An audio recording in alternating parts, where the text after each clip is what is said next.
మరి యేసు కొరకీయ వెనుదీతువా. నీ ధనము నీ ఘనము ప్రభు యేసుదే.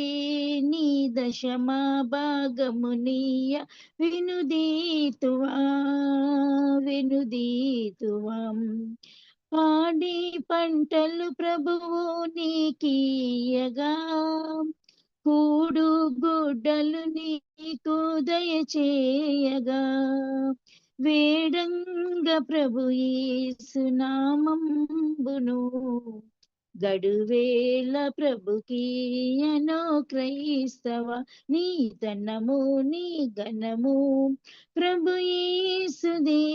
నీ దశమా భాగము నివ్వ వెనుదీతువా వెనుదీతువా. హల్లెలూయా. దేని విషయంలో కూడా మనుషులు ఎలాగుంటారంటే, మనిషిలో భయంకరమైన స్వార్థం ఉంటుందండి. మరి బయట పడకనే వాళ్ళు ఏం చేస్తారంటే రివెంజ్ తీసుకుంటారు మనుషులు. ఎదుటి వాళ్ళకు మనసును గాయపరిచి, మనసును బాధ పెట్టి సంతోషపడతారు. నేనంటే ఏంటనుకున్నారు చూడు, ఇట్లా చేస్తా నేను. ఇది ఎంత పాపం అంటే దేవుడు అసహించుకునే కార్యం. దేవుడు అసహించుకునే పని. ఈ రోజులలో మనుషులు ఎట్లాంటి కృతజ్ఞతాహీనుల్లాగా మనుషులు ఉన్నారు. ఎలా అంటే ఈ హోటల్లో తినేసి ఆ హోటల్లో బిల్లు కడతారు చూడు, అలాంటి వ్యక్తులు. ఈ హోటల్లో తినేసి ఆ హోటల్లో బిల్లు కడతారు. ఈ రకంగా ఉండే వ్యక్తులు అన్నమాట. ఈ వ్యక్తుల జీవితాలు ఎప్పటికీ ఫలభరితంగా ఉండదు, ఆశీర్వాదకరంగా కూడా ఉండదు. దేవుడు దాన్ని ఎన్నడూ కూడా ఆశీర్వదించడు. బహు జాగ్రత్త కలిగి ఉండాలి. దేవుడు అన్నీ చూస్తున్నాడు. దేవుడు అన్నీ చూస్తున్నాడు, అందరినీ చూస్తున్నాడు. అందరి హృదయాలను ఎరిగిన దేవుడు.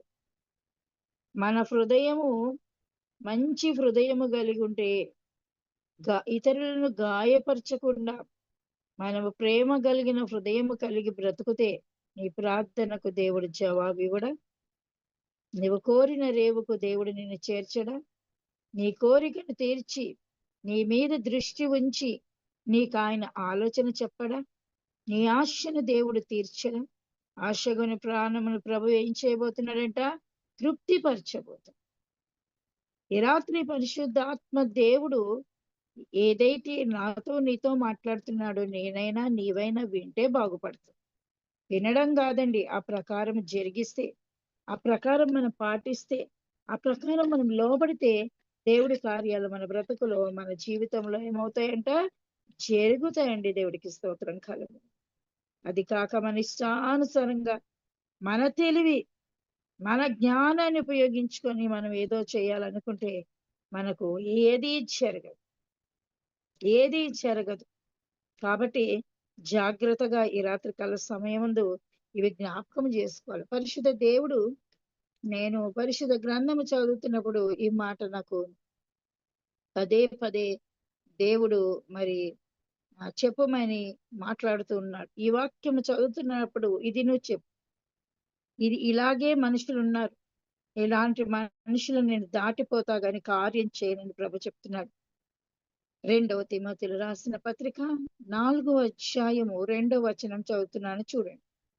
2వ తిమోతిలు 4:2 వచనం చదువుతున్నాను, జాగ్రత్తగా మీరు వినండి. వాక్యమును ప్రకటించుము, సమయమందును అసమయమందును ప్రయాసపడుము, సంపూర్ణమైన దీర్ఘశాంతముతో ఉపదేశ